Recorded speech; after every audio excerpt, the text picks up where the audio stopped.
ang aking nakikita, naghihintay ng areglo. Apo. May nagsabi ba sa'yo, nag-message na ganito na lang bayaran mo? Meron ba? Meron po. Nandun na rin Meron? po yung evidence namin. Sa'yo, magkano ang hinihingi? Lahat po kami tag-2K. Tigto 2,000. Ito, without bias, may ebidensya naman kami. I do not know kung staff mo or tao mo or somebody from the LGU. Nine-negotiate. Magkano daw ay babayad? 2K po. 2K? Bawat isa. Walang negotiation. Siyempre, bawal yun. Tama. Walang negotiation. Siyempre, bawal yun. Brother, may ebidensya kami. Hindi tayo pwedeng magsalita Correct. ng para lang makapanira. Sabay-sabay dumulog kay Colonel Busita ang 5 rider. Dahil umano mga idolo, nag-iinuman ng mga ito, sabay hinuli ng traffic enforcer. Mantakin nyo mga idolo, nag-iinuman, sabay hinuli at binigyan ng iba't ibang klaseng violation. Ang isa, reckless driving. Ang isa naman, driving with influence of alcohol. Ang isa naman is over speeding. At iba pa. Mantakin nyo mga idol, anong klaseng power tripping itong mga traffic enforcer na to? Na nagiinuman lang naman kayo, ganun pa ang gagawin sa inyo. Kaya ito ang inaksyonan ni Colonel Busita. Kaya tara, sabay-sabay nating panoorin ang naging debate ng hepe mismo nitong mga traffic enforcer at ni Colonel Busita dito sa lungsod ng Binyan, Laguna. Pero bago yun, huwag nyo kalimutan mag-subscribe. Alright. Nandiyan si Hepe ng Poso. Sa Poso ka ba? Sa CDR po kami. Update po. Sino yung 5 riders? Kami po, sir. 1, 2, 3, 4. Nasaan yung isa? Nag-arkila po, sir, ng Bicol. Nag-arkila po, sir, ng motor para po makauwi sa Bicol. Kasi O, importante sige. daw. Let's go.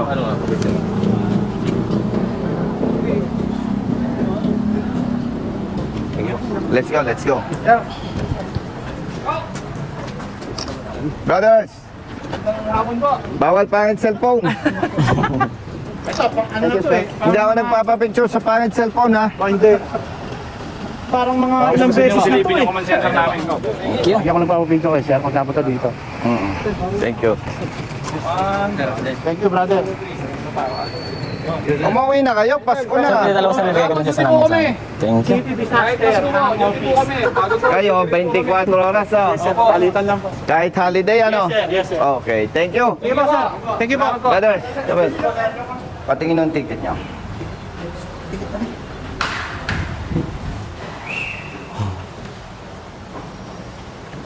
Isa lang. 5 kayo. Opo. Ano itong nakasulat na 1,500? Ano po yung babayaran dapat namin? Sir, Ang kwento ninyo, nagiinuman kayo doon sa lugar. Opo. Tama? Opo, aminado po kami dun sa Aminado kayo. ginagawa namin.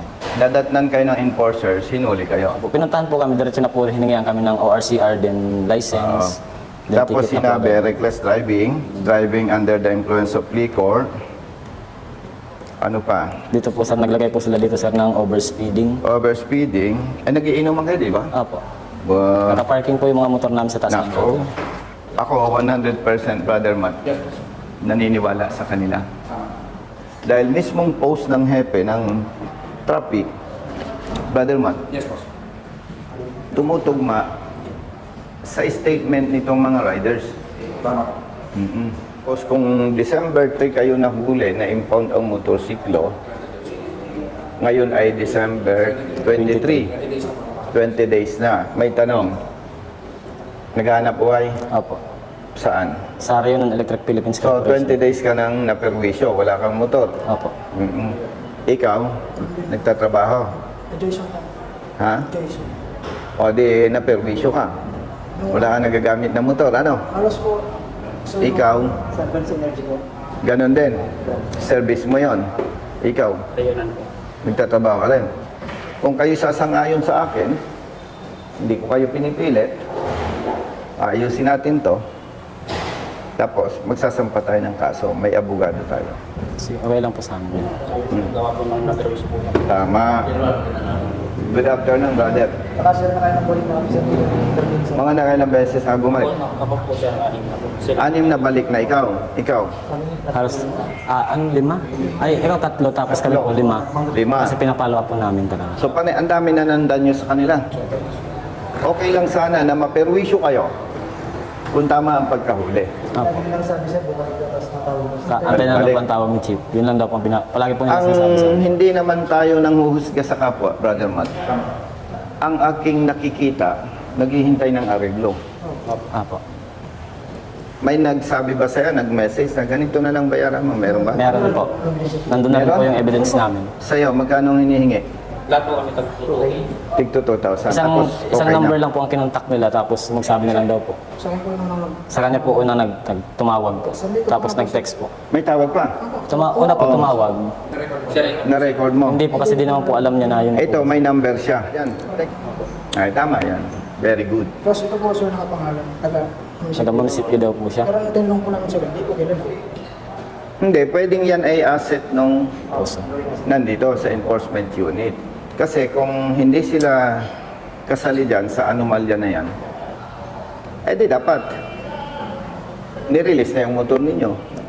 At sinasabing may mumultang 1.5, ipagpalagay kung naniniwala silang tama, Brother Matt, yung kanilang ginagawa.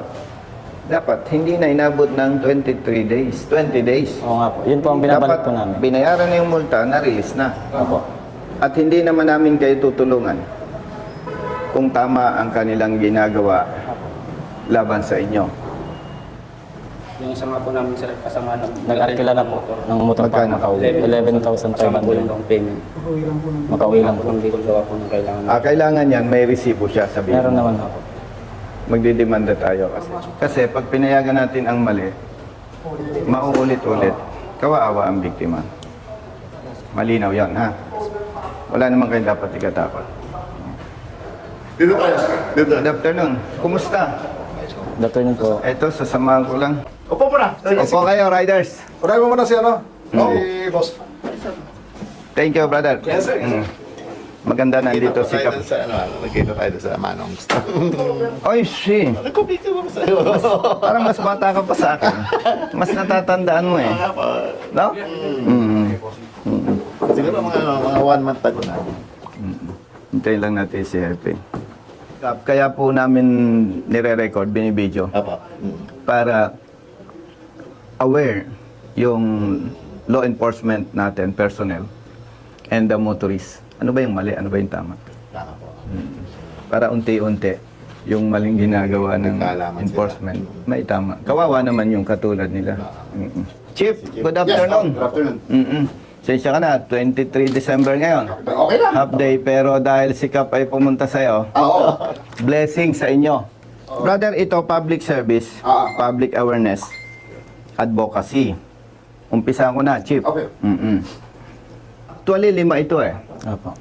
Yung isa umuwi ng vehicle, nagrenta ng motorsiklo, magkano? 11,500 po. 11.5. Point by point tayo para mas malinaw. Nire-respeto natin ang POSO, Enforcement Unit ng Binyan. And as advocates kami, hindi namin pinapatulan yung sumbong na baseless at talagang may paglabag. Ang aligasyon nila, nagiinuman sila dito sa isang parte ng Binyan, which is may nabanggit na Timbaw. Opo. Okay. Ang sabi nila, nagiinuman sila doon. Dumating ang enforcers mo. Hinuli sila. At sila ay tinikitan, reckless driving, driving under the influence of liquor, overspeeding, may others pa. Nakapublic naman, Hepe, yung iyong post. Basahin ko, Hepe, yung post mo. Timbog ang 5 katao sa ginagawang racing ground ang bahagi ng Timbaw Road malapit sa Calax. Naabutan pa ang kanilang inuman session sa lugar at hinihintay mawala ang mga dumaraan bago magpaharurot at mag-exhibition. So base dito, totoo ang kanilang sumbong. Nagiinuman sila. Questionable, Hepe, ang charge ng enforcer mo. How come na ma-charge sila ng reckless driving? Hindi sila nagmamaneho that time na mahuli. So walang reckless driving. Pangalawa, wala hepeng driving under the influence of liquor. Yung overspeeding, wala. Kasi Yung sinasabi nilang nagiinuman at yung post mo, eksakto, 100% tugma. Now, etong malaking problema dito, Hepe, according to them, ilang beses ka nang pabalik-balik? Bali, 6 days na po. 6 days. Ilang beses ka na? 5 po. 5. Ikaw? 3 lang po. 3. 6. Ito, Hepe, may mga hanap buhay. At malaking damage sa kanila na yung motorsiklo nila, 20 days naka-impound. And ito, without bias, may ebidensya naman kami. I do not know kung staff mo or tao mo or somebody from the LGU nine-negotiate. Magkano daw ay babayad? 2K po. 2K? Bawat isa. Walang negotiation. Siyempre, bawal yun. Brother, may ebidensya kami. Hindi tayo pwedeng magsalita Correct. ng para lang makapanira. And pag pinagbangga-bangga mo, Hepe, yung insidente, talagang may masamang motibo. Bakit? Ipagpalagay, Hepe, tama ang apprehension ng tao mo. Di dapat unang balik pa lang nila o magbayad ka, 1.5. So, we are here with respect sa iyo. Siguro magkakaintindihan tayo na yung alegasyon nila at yung post mo, totoo, na walang reckless driving, walang driving under the influence, walang overspeeding, walang other violation. Dahil nung nahuli sila, nagiinuman. Sa pagpapatupad ng batas, hindi pwede tayong mag-assume, hindi pwedeng mag-speculate. Sa ngalan ng public service at ng tamang pagpapatupad ng batas, dapat i-release itong motorsiklo nila. Colonel, unang-una, ganito yan. Unang-una, yung allegation kasi nila, kasi pare-pareho tayong wala doon sa situation, di ba? Yung tama naman yung sa'yo, na dapat kapag meron tayong dapat patunayan, sa ngalan ng paglalahad ng tamang ebidensya, dapat yan ay merong mga footage, merong patunay para sa pagbalanse natin. Kasi yung pinagmulan niyan, Colonel, para lang sa clarification, talagang may tipster. Naiintindihan ko dahil dati akong pulis. Pwedeng sabihin natin na totoong sila drug racer. Correct. Pero yung narrative nila at narrative mo hindi papasa ito. Are you saying na chismis lang yung post mo? Kasi pag sinabi mo, Hepe, na, ay sir, sorry, we have to conduct investigation. Kasi sabi ng mga bata ko, nakasampa sila sa motorsiklo, tumatakbo ng mahuli. Kailangan magpakalalaki ka, Hepe, bawiin mo ito. Yung pagdating kasi sa narrative ng story, gaya na sinabi ko sa'yo, nakita nyo naman, plain ang aking post. Ang post ko ay hindi pwedeng pasinungalingan kasi nasa gobyerno tayo eh. Ang ibig ko sabihin dyan, Colonel, ganito kasi yun, may tip, kaya nagkanda. Ang pagkakamali dyan ng tao, kung meron talagang pagkakamali, unang-una, na-quote by the act, yun yung karugtong na sasabihin ko. Karugtong, kasi may tip eh. Yung sinasabi nila, tugman-tugma sa Tama. statement mo eh. Tama. Oh. Ang linaw eh. Nahuling nagiinuman eh. How come na ma-charge sila ng overspeeding? Driving under the influence of liquor. Ay sabi mo, quote and that. So, magkakaroon tayo ng argumento. Kung sasabihin mo, Colonel, we have to conduct further investigation kasi napaniwala lang ako ng mga tao ko. Yung post ko na yan, hindi ako sigurado. Pero ang linaw, Hepe. Yes, tama. Ang linaw eh. Kaya nga ako, very brave, humarap sa iyo eh. Correct. Dahil yung statement nila, pinagtibay ng statement mo. Oh, so with that, 100% ako naniniwala lahat ng violations sinards mali.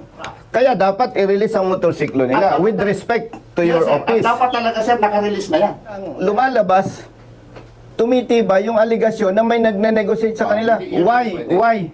Why? Kung walang negotiation, the first day pa lang punta nila, release na ang motor. O iyo, bayaran mo ito.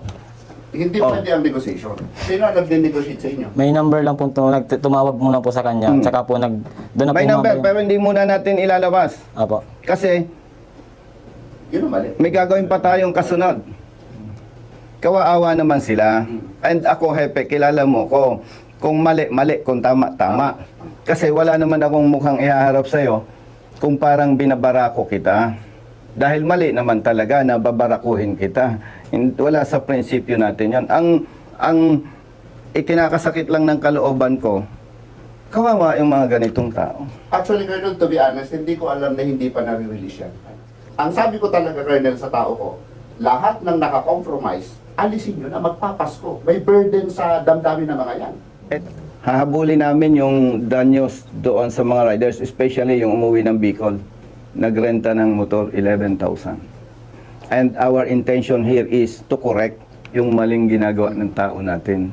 Katulad yan, kawawa itong mga to. Kaya bumili ng motorsiklo, inconvenience sa kanila yung mag-commute. Itong ticket talaga, last ako ang touch nito. Last touch ko to eh. Para pirmahan yan. Kasi ang ginagawa ko dito, Colonel, lalo na kapag katulad niyan, ini-inform natin saan galing ang buhay, ang background niyan, dinidiscountan ko pa yan. Kahit na syempre, hindi Actually, salamat sa nabanggit mo. Pero pag ako ang tatanungin, kaya naghihirap tayong mga Pilipino eh. Malambot. Pag ako tatanungin mo, Hepe, kung anong dinidikta ng ordinansa, kung anong dinidikta ng batas, yon, walang discount. Ayun lang, sa akin kasi meron nun. Ay, huwag na kayong magbigay ng discount, itama na lang ang trabaho ng mga tao mo. Masaya na ang mga Ang motorista. mangyayari pagka ganun. Going back, hindi naman kita oobligahin kasi wala ako sa posisyon na magdikta. But, base sa mga ebidensya, base sa post mo, on behalf of the riders, nire-request ko, i-release ngayon yan. Ito na yun. Well, Wala na, inano ko na talaga lahat yung... Wala na. Tinawagan ko na rin po yung nasa impound. Sige, sige. Nakatimbre na daw. Thank you. Sige. So, ayan, ang Colonel. Paul Namoro. Namumuro ka yata. Alan Raimundo. Aljun po. Aljun. Okay. Raimundo. Judel. Palaminate na. Peter De Mesa. Saan, sir? Itong kay Edgar. Yun yung sa wala. Sinong kukuha? Sige. Pasalamat kay Hepe. Maraming salamat po, Chief. Supposedly, wala ka na dito sa office. Pero nandito ka. Pero Brother Matt, naniwala ka na sa akin. Meron akong special gift from God na alam ko yung positive na lakad at magne-negative. Imagine, half day lang sila pero di ba? Update. Babiyahe pa sila ng Bicol. Hinihintay yung motorsiklo nila. Taga saan kayo? Taga Bicol po kami lahat. Nung nandun kayo, hindi kayo mga taga-Timpaw. Hindi po. Taga Loma po kami. Nagbo-board lang po kasi kami dyan para pumalapit sa company. Opening salvo namin sa January 2026. Magsasampa kami ng kaso. Mabait ako, Hepe, pero pagdating sa batas, gusto ko mabagsik tayo. Para masupil, magbago. So, maganda, makaalis agad tayo. Para mabasayo. Baka makabiyahe po mamaya madaling araw. Mga to, no? Hepe, sama ko na sila sa impounding. Picture ko lang po kayo sama-sama po. Okay, sige, with Hepe. Right bro, 1, 2, 3. Next one.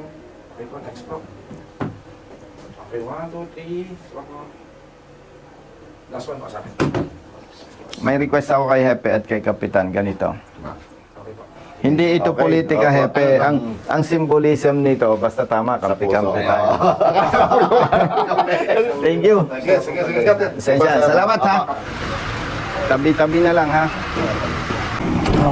May ito. Baba kayo.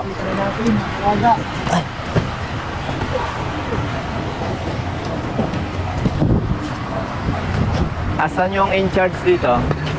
Saan nag-i-stay? Brother, ikaw in charge? May order na yung release ng motor nila, ha? O, dyan na lang. Sige. Tabi-tabi. O, kayo apat. Makinig kayo, ha? Kung may pangarap kayo sa buhay, ito ang tatandaan nyo. 1. Huwag magpapatakbo ng sobrang bilis. Dahil kapag mabilis ang takbo mo, nagka-problema, malamang mamamatay ka. Okay? Number 2. Huwag sasakay sa motorsiklo na walang helmet. Dahil kapag wala kang helmet, maayos ang takbo mo, nasabitan ka na ibang sasakyan, natumba, mas matigas ang semento kaysa ating ulo. Kaya kapag wala kang helmet, nagmumotorsiklo ka, pwedeng buhay ka ngayon, bukas mamamatay ka. Malinaw. Pangatlo, ang ating opisina, 24 oras bukas. Isa lang ang pamantayan, ha? Basta tama, kampi-kampi tayo. Malinaw? Malinaw, sir. O sige, mag-ingat lagi. Maligayang Pasko, brother. Merry Christmas. Okay. Sige. Balikan agad yun sa tropa, ha? Okay. Sige.